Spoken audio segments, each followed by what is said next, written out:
مع السلامة في أماني شيخنا الله ربي ارحم ربي روحنا يا ربنا. Assalamualaikum warahmatullahi wabarakatuh. Sahabat-sahabat muslim di segala penjuru mata angin, khususnya di Nusantara. Semoga sahabat-sahabat muslim senantiasa dimudahkan segala persoalan yang kita hadapi, dan selalu dalam lindungan Allah dan sukses segala hasil maksud. Apabila sahabat-sahabat muslim yang lagi kena penyakit, semoga Allah Ta'ala mengangkat penyakitnya. Kita sebagai hamba Allah yang tentunya kita wajib memuji kepada Allah dengan selalu mengucapkan Alhamdulillahirabbil alamin. Kita selalu bersyukur, kita selalu menebarkan kebaikan, kita senantiasa berakhlak. Itulah cara untuk kita memuji kepada Allah. Benteng umat Islam adalah dengan kalimat La ilaha illallah Muhammadur Rasulullah. Allah Ta'ala menurunkan kitab sejumlah 104 kepada para nabi dan rasul. Untuk baginda Syed 60 suhuf, untuk baginda Ibrahim itu 30 suhuf yang isinya adalah kimia usahadah. 10 suhuf diberikan kepada baginda Musa, disempurnakan satu kitab namanya Taurat. Satu kitab lagi diberikan baginda Daud alaihissalam, yakni kitab Zabur.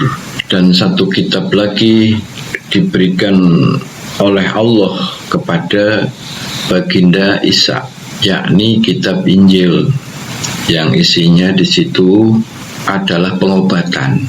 Makanya baginda Isa itu dapat mukjizat, bisa menyembuhkan berbagai macam penyakit, bahkan diberi mukjizat bisa menghidupkan orang mati. Dari 60 suhuf, 30 suhuf, 10 suhuf, dan kitab Taurat, kitab Zabur, kitab Injil itu kalau dijumlah 103.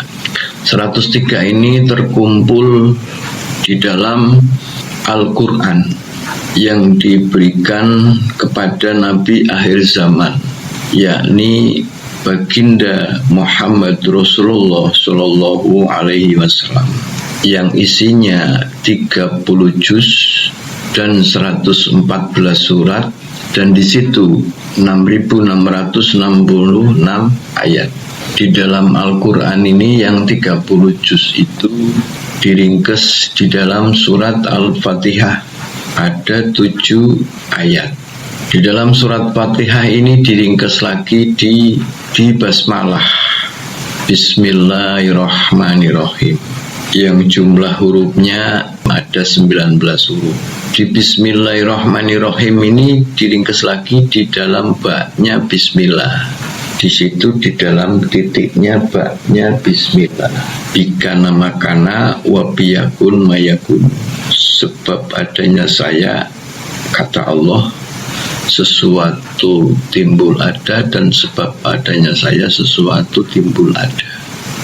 Dari 104 kitab ini yang diturunkan oleh Allah, itu dari zamannya Nabi Adam alaihissalam sampai Nabi akhir zaman, yakni baginda Muhammad Rasulullah Sallallahu Alaihi Wasallam, ini mengajarkan ketauhidan, mengajarkan tentang keesaan Allah. Qul huwallahu ahad. Kawan-kawan muslim di segala penjuru mata angin, di dalam surat Al-Ghafir ayat 65, Bismillahirrahmanirrahim. huwal hayyu la ilaha illa huwa fad'uhu mukhlishina lahu dinna alhamdulillahi rabbil alamin. Dialah yang maha hidup kekal, tidak ada Tuhan selain Dia, maka sembahlah Dia dengan tulus ikhlas, beragama kepadanya. Segala puji bagi Allah, Tuhan seluruh alam. Jadi baik di 100 suhuf, terus di 4 kitab, yakni Taurat, Zabur, Injil, dan Al-Quran, itu habis di lafal Allah. Makanya kita sebagai hamba Allah yang tentunya akan mengalami 2 kehidupan lagi, yakni alam kubur dan alam akhirat.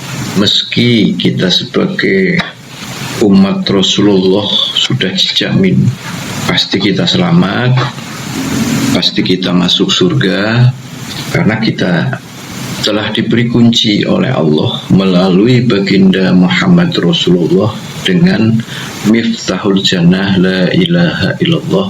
Tapi kita sebagai hamba Allah yang supernya kekurangan, kita harus berlomba-lomba supaya kita di alam barzah, di akhirat, kita mendapatkan martabat dari Allah. Coba kalau kita hitung, kita beribadah kepada Allah di dalam 24 jam, kita sholat sehari semalam dalam 24 jam, kita sholat wajib itu 5 kali dalam sehari. Kalau kita hitung, taruh yang satu waktu kita menjalani sholat fardu itu 5 kali, subuh, duhur, asar, maghrib, isya. Taruh di dalam 5 waktu itu kita sholat subuh 10 menit, sholat duhur 10 menit, sholat asar 10 menit, sholat maghrib 10 menit, sholat isya 10 menit. Kalau kita hitung itu nggak ada 1 jam. Taruh kita di dalam sholat fardu, taruh aja 1 jam, itu kita dalam sehari semalam masih sisa 23 jam. Nah ini makanya di situ inna sholata tanha 'anil fahsya'i wal munkar, bahwa sholat itu mencegah perbuatan keji dan mungkar. Di situ ada lanjutan wala dzikrullahi akbar. Nah disinilah kita disuruh supaya kita di dalam setiap detiknya atau detak jantung kita senantiasa diisi dengan ingat kepada Allah. Kalau andai kata kita membiasakan, insya Allah kita akan mendapatkan martabat yang tinggi di sisi Allah.